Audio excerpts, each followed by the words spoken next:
Hey guys, this is Huang and this is the channel about how to immigrate to Canada. This is our third Q&A time and today we're going to have 4 questions that you guys were interested in. And the first question is, what is NOC or National Occupational Classification? It is a systematic taxonomy of all occupations in the Canadian labor market. As a Canadian government publication, it is concurrently published in French as Classification Nationale de Profession. NOC, a joint project between Employment and Social Development Canada and Statistics Canada, and classifies over 30,000 occupational titles into 500 unit groups, organized according to 4 skill levels and 10 skill types. The NOC is used by students, workers, employers, career and vocational counselors, educational and training organizations. The first edition of the NOC was published in 1992 and a second revised edition was offered in 2001. Further minor revisions were made in 2006. The 2011 revision combined the variation National Occupational Classification for statistics and the 2006 NOC version into one system with structural changes.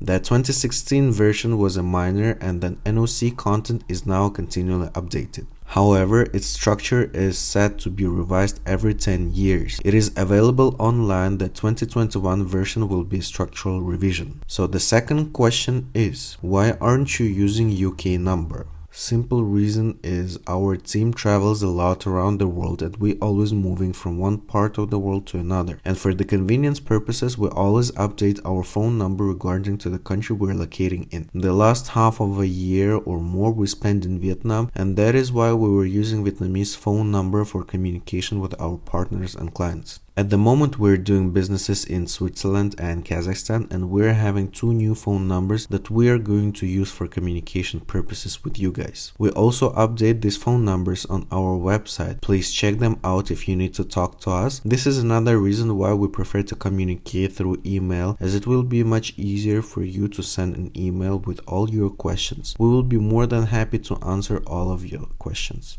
The third question is that true if a restaurant cook will be able to work in any cafe and a cook with a cafe experience will hardly work in a restaurant? You have to understand that these jobs are similar at the same time and different at the same time. That is true that a cook in a simple cafe won't be able to make a food that chef cooks in a fancy restaurant. They have different responsibilities and duties, but in our case, Atlantic Canada and rural provinces most of the time have just a regular coffee shops, small family restaurants, fast food chain restaurants, and they won't hire a chef from a fancy restaurant due to the high cost which is his or her salary. That means that you may be a chef or a cook from any dining businesses and still apply for different positions in the kitchen under Atlantic Immigration Pilot Program or Rural Northern Immigration Pilot Programs. By applying for all these positions, we will be able to get a higher chances for a job offer. And don't forget that our team will be able to help you with that, because we're providing different services that might help you to get a job offer under AIPP or RNIP. Please check the information under the video for services such as CV plus CL, which is writing a professional Canadian style resume and cover letter to attract the attention from the employer, my resume package, which includes the previous package and sending your case to employers under AIPP program, and the full package, which includes all previous packages that I just mentioned before, plus the future Rural Northern Immigration Pilot Program. And the last question is, why don't you use the website of my employer when creating a resume? The resume is your personal business card, not employers. That is why we're including just employer's name and location. Sometimes we add some extra information if there is something extraordinary, but most of the time we're keeping it simple and clean. We're always highlighting your experience that would benefit their future employer. If the employer will be interested in your case, you can mention that in the interview, but I don't think that they will ask for the website of the employer. What they might ask is, what is the nature of the business, how big or how long you've been in the company,